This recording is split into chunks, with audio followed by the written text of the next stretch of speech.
Fellow citizen, please lend me your ears and concentration for just 4 minutes. Now, for several years now, I've had the privilege and blessing of traveling, working with professionals and educating students across the world.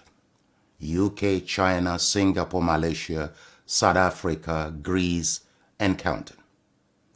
However, ever so often, I engage in soul-searching thoughts on Africa, Nigeria, our homeland, and the black race in general.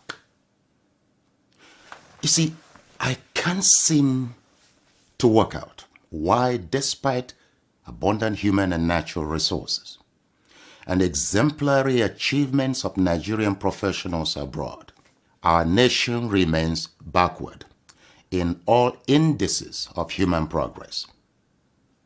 Look, recently, a 1988 statement by William Botha of the apartheid South Africa challenged me to tears.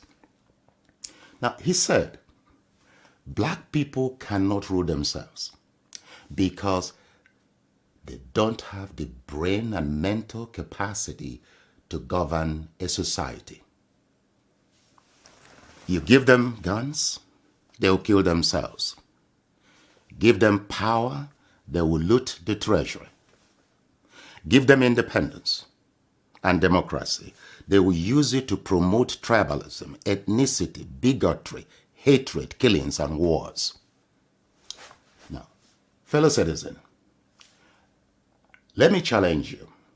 Have you, your leaders, or government proved this racist South African wrong since the statement in 1988? Think about that. You see, we are the only race that is ready and willing to sacrifice meritocracy, national development and progress, to favor protection of tribal and religious loyalty, despite the recycling consequences before us since independence. Take a look at the literacy rate of Nigeria.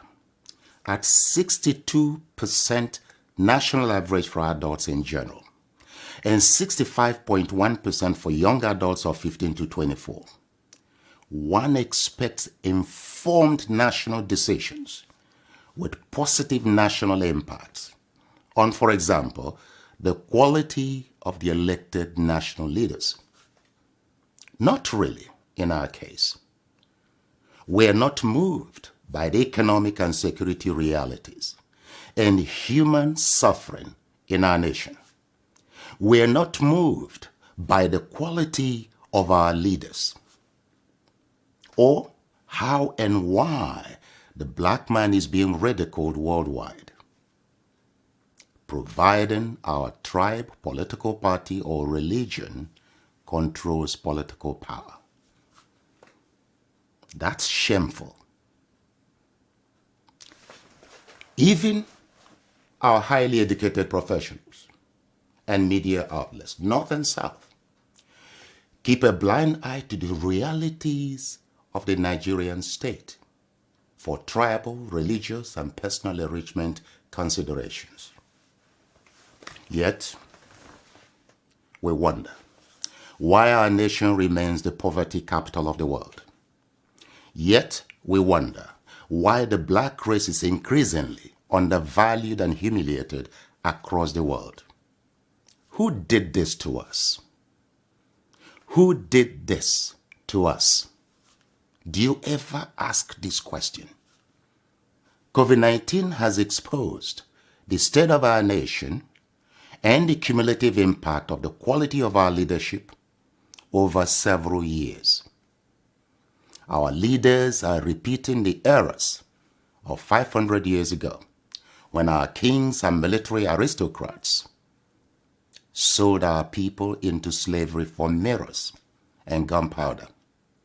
They failed to realize that by that decision, they had confined future generations into perpetual slavery, exploitation, and abuse. Today,